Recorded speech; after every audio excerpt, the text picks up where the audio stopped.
Hello Internet, and welcome to my tutorial / close assessment of the garment industry. In this video I have two objectives. 1. Make some pants, and 2. Solve my conundrums around the state of the garment industry using a whole bunch of research. So, I've been sewing since COVID. Something that's always struck me about since I started the skill has been how cheap clothes are in comparison to the man hours that go into making them. As I got more interested into textile quality, hand finishing, and all that bougie stuff, I would go to these stores and be characteristically insufferable, examining these fast fashion garments and being dismayed at the thinness of the denim, the quickness of the stitching, essentially all of the cut corners which were causing a lack of longevity in the garments. At first I was perturbed, for selfish reasons. How dare these companies sell stuff that'll wear out and tear and fall apart so easily? The injustice. But the more I learned about it, the more I started to be concerned about the two more important figures that were being shortchanged in this equation: the workers who made these clothes and the environment. That's where this project comes in. It has two facets. One, this sewing project, which I want to time to see how long it will take me to complete it, and also to assess how much money, very approximately, the garment should cost if the workers are paid, say, minimum wage. And this will also factor into account the fact that while I'm fast-ish at sewing, garment workers are definitely faster than me. The second facet is my delving into the industry itself. How does it work? What is it costing the environment? What are the working conditions and wages? Which demographics is fast fashion being marketed to? And most importantly, what can we do in the face of all this? So, I learned some pretty interesting things, so come along for the journey. Before I carry on to the research side of things, a few words about the sewing project. For this, I'm using some cotton twill that I bought for $30 at a secondhand fabric store. The pattern I'm using is the Peppermint wide leg pant pattern, which is free, and I'm a big fan of it, so I've used it a few times. So, link is in the description if you want to try it out. I recommend it.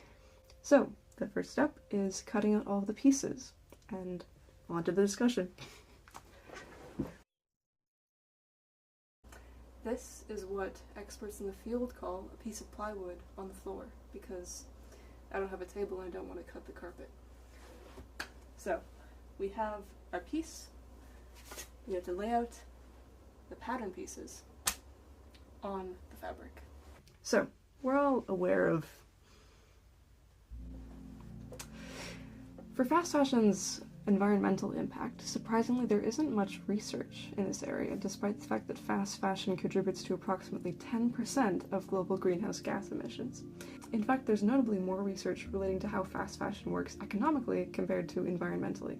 For an environmental survey, however, there is one from the Journal of Cleaner Production, which notes a few important things regarding this current state of the industry. 1. Fast fashion is making poor quality, short-lived garments. 2. Consumers are far away from the creation of the goods they purchase, making them more desensitized to the working conditions and quality of what they're buying, or the ethics surrounding it. 3. From 2000 to 2018, production of fibers, like cotton, polyester, and so forth, has almost doubled, with a large contributor being a massive increase in garment consumption. 4. Creating garments is a deeply resource-intensive process. With all that in mind, this article also presents some handy-dandy graphs about who the culprit is behind this excessive spending concerning consumer goods. Shockingly, it appears to be the world's richest countries. Who would have thought it? The final word of this article is this, which I feel should be quoted in full. The results of our calculations indicate that the impacts of fast fashion are a small part of the global impacts of human activity.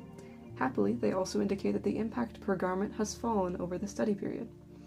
Nevertheless, the per capita consumption statistics driving these impacts are in excess of the values which prevailed until the end of the last century, and from this point of view at least, the impacts are hard to justify.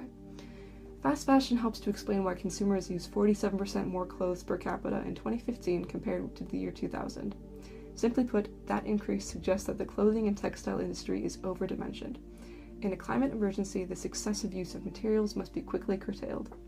So, while fast fashion is not impacting the world to the same extent that transportation or heating are, it's still a huge expenditure of resources when apparently just 25 years ago we got by with much less. When we look at consumption of fast fashion, clearly there are some large players incentivizing us to buy more. The name of the game now is a constant turnover of styles, with some items being in stores for only a month or less. This increase in seasons has been adopted by online brands like SHEIN to the extreme. Instead of having seasons just twice a year, now it's a new style once a week, and society tries to make us feel lesser than or unfashionable if we don't follow these new trends. As one article notes, changing consumer attitudes to apparel consumption linked with low-cost production and sourcing of materials from overseas industrial markets has led to a culture of impulse buying, where new styles of clothes are available to the average consumer every week. By going along with this culture of consumption, we're inherently treating garments and likewise the labor and resources of creating those garments as disposable. And it's not that we're inherently bad for doing this. We're incentivized by the fast fashion industry to do this. This is how profits are kept high for them and demand for their flimsy products keep up. The other thing is that fast fashion speaks to our desire to build our identity, especially as younger people. Fast fashion gives us a low-cost way to try new things out without having to worry about quality. As one article notes, young people are the target market for fast fashion, as the industry offers of-the-moment design and the immediate gratification of continually evolving temporary identities. The products are easily adopted because college students and teenagers have limited financial resources. I haven't spoken much about people who buy fast fashion because they can't afford anything else, because inherently buying clothes due to necessity isn't the problem at all. It's overconsumption of goods that we don't need. So, the TLDR of this section, we are consuming much more than we need to. That is very clear, even if we compare from 2000 to now. Moreover, by doing this, we are actively devaluing the labor and resources that go into making these clothes, both in our own perception and in real terms. So, now that all the pattern pieces are cut out, it's time to sew it all together. The first thing I do is sew the darts on the back, which are just style lines essentially.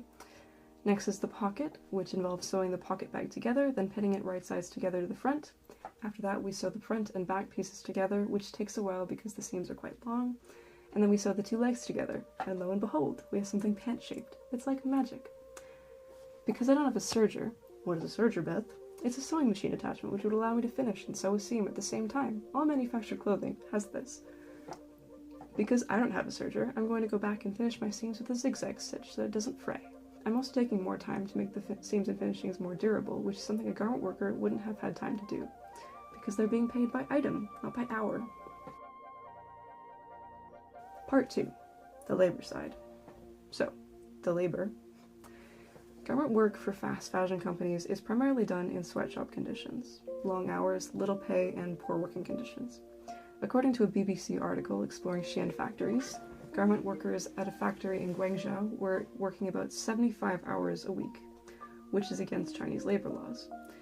Most also only take one day off a month. While this work isn't strenuous physical labor, it's still not something healthy to do for 10 hours a day. It takes a toll on your eyesight, your back, and your fingers. It's finicky work. The BBC article discusses that these employees were all working massive amounts of overtime because working a regular amount of hours would not provide them with a living wage. Instead, workers had to work excessive amounts of overtime just to provide for themselves and their families, work that would be detrimental to their long-term health. The other problem is quality. Because workers are paid per item, not per hour, they're incentivized to produce as many pieces of clothing as possible, which heavily impacts the durability of garments. The quality of fabric also suffers when it's produced as cheaply as possible, obviously. One migrant worker told the BBC that making t-shirts pays her 1 to 2 yuan, which is about 15 to 30 US cents, and that she makes around a dozen an hour, which, good on her for making money, but those shirts aren't going to last very long, and that's what SHEIN wants to sell. Flimsy garments that aren't going to last very long and are bad for the environment, and bad to produce and bad to discard, whatever increases their profits. Another problem is the prevalence of sexism, which emerges in sweatshop labor, a factor investigated in Indian garment factories in the article Class, Gender, and the Sweatshop by Alessandra Missandri. She notes that there are trends of both gendered wage differentials, as well as prevailing attitudes of the social construction of women workers as highly disposable. She notes that in West Bengal, the actual language of garment worker positions were gendered. Male factory workers were referred to as tailors, and women workers as operators, implicitly signaling that work done by women was unskilled, just to justify giving them lower wages. Aside from long hours and little pay, the actual environs of their surroundings are generally unsupportive. One survey conducted with workers in a Chinese factory indicated high levels of stress and anxiety due to, or not helped by, their environment. Unsafe working conditions have made international news numerous times, most notable in the 2013 Rana Plaza disaster in Bangladesh, where an 8-story building collapsed, killing 1,129 workers and injuring another 2,500. This produced a lot of global backlash, as the factory produced goods for Primark, Zara, Walmart, and Joe Fresh, among others. Among the survivors 10 years on, more than half are unemployed because of the injuries and have received very little compensation. One article from the CBC interviewed a woman who lost both her mother and her leg in the disaster, while manufacturing garments for Joe Fresh. The article describes how she has received inadequate compensation as she's unable to work anymore. She says, "I want to say to the Canadian audience who are wearing our clothes, we lost our leg or our hand or even our life to make their clothes. But they don't care. They don't even feel anything for us," she said. So, the labor conditions are bad, though workplaces are at least marginally safer in terms of building codes following the backlash of the Rana Plaza disaster. There's also concerns of forced labor. As one article notes, in 2019, China produced 23% of the world's cotton, and about 85% of Chinese production came from the Xinjiang Uyghur Autonomous Region, the region where the Chinese government has been known to force labor onto the minority Uyghur population. Potentially as many as 500,000 people are being forced to pick cotton there, according to the BBC. Several major companies, such as H&M and IKEA, have stopped sourcing their cotton there as a result. And in 2021, the US passed a Labor Act, which was intent on not letting any goods made by forced labor from the Xinjiang province into the country. Whether this was successful or not is debatable. The fast fashion giant SHEIN has been notable in refusing to say whether or not its cotton is sourced from the Xinjiang province. During a business and trade meeting with the UK Parliament, the General Counsel for SHEIN was questioned and refused to give a straight answer about whether their cotton was sourced from the Xinjiang province, evidently because there is no evidence that their cotton is not from China, which provides some strong indication that the cotton in all of their clothing is produced using forced labor. My pants, in the meanwhile, are done. In total, it took me 45 minutes of cutting the pieces out, and a bit over 4 hours of sewing. The 4 hours do not include the extra hour and a half I spent removing the zipper and putting it back in and removing it again, because that was my ineptitude. I did some things by hand that would have been done by machine in a factory, such as the buttonhole and some parts of the waistband, and I finished my seams less quickly than if I had a serger, so it took maybe twice as long compared to a garment worker. Still, 2 hours of labor, when adding another $20 to $30 for the materials themselves of the clothes, and the cutting of them. Someone is getting shortchanged when pants like this are sold for $40 or $50, and it's the garment worker.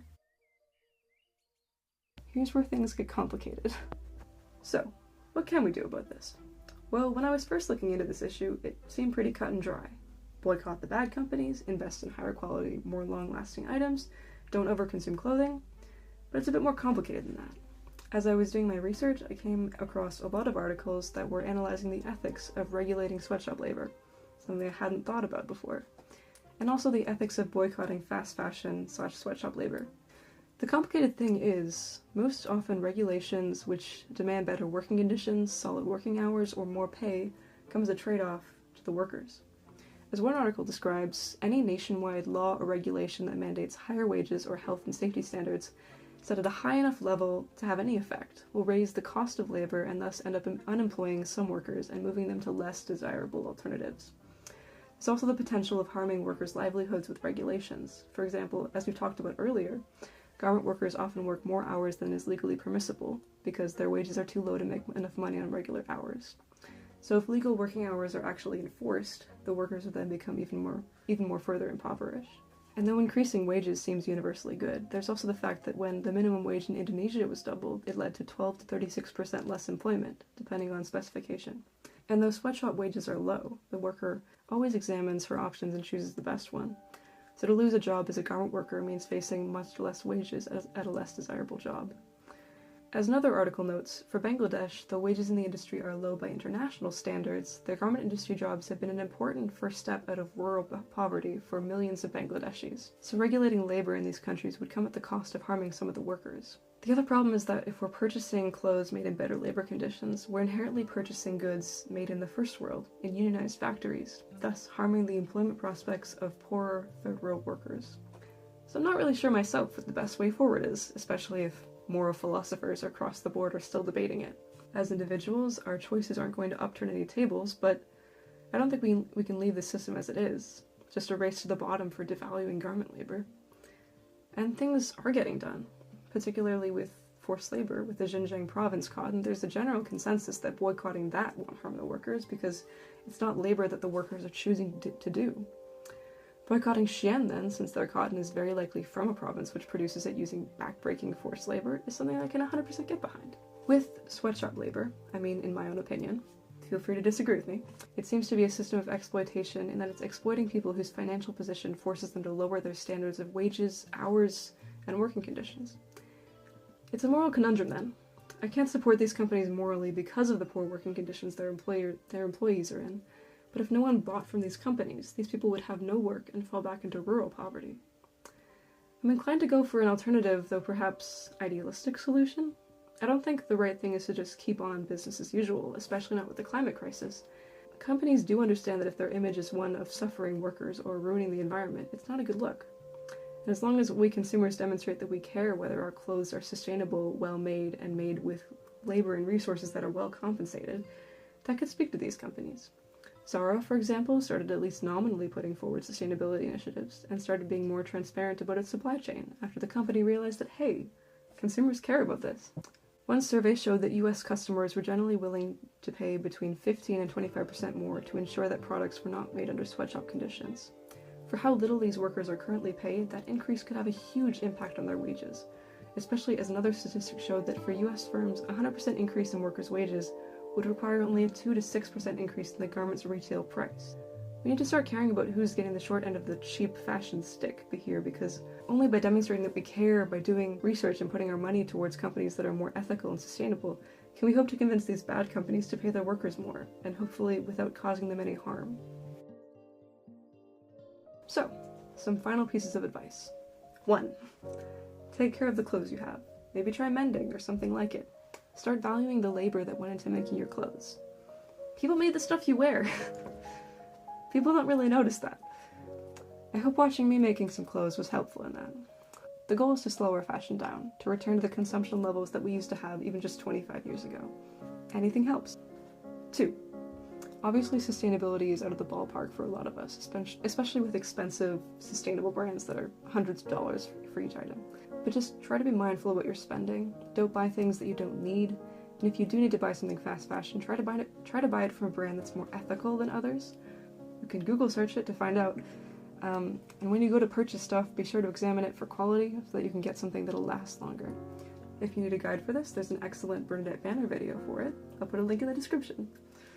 Also try to purchase things with natural fibers, as polyester is literally plastic in fabric form and won't biodegrade. It's also just not pleasant to have on your person, in my personal opinion. 3. For sustainability, try to buy secondhand if possible. Try to put pressure on these fast fashion companies. If their supply chain is shady, avoid it. And hopefully they'll start to figure out that they need more transparency to have loyal customers. That's the best we can do to change the status quo, I think. If you have better ideas, let me know, please. 4. And boycott brands that use cotton that comes from forced labor. I am looking at you, SHEIN. And 5. There's only so much that we as individuals can do. But voting with your feet, I think it's best to purchase things that have been produced ethically if possible, and that will last longer. Buying less, being more focused on the effort that went into making the garment, and actually treating it like something to take care of and use well, instead of something to dispose of. That's what we should be doing. It's about a change of mindset. Well, that's all for now. This is definitely longer than I meant it to be. Bye-bye.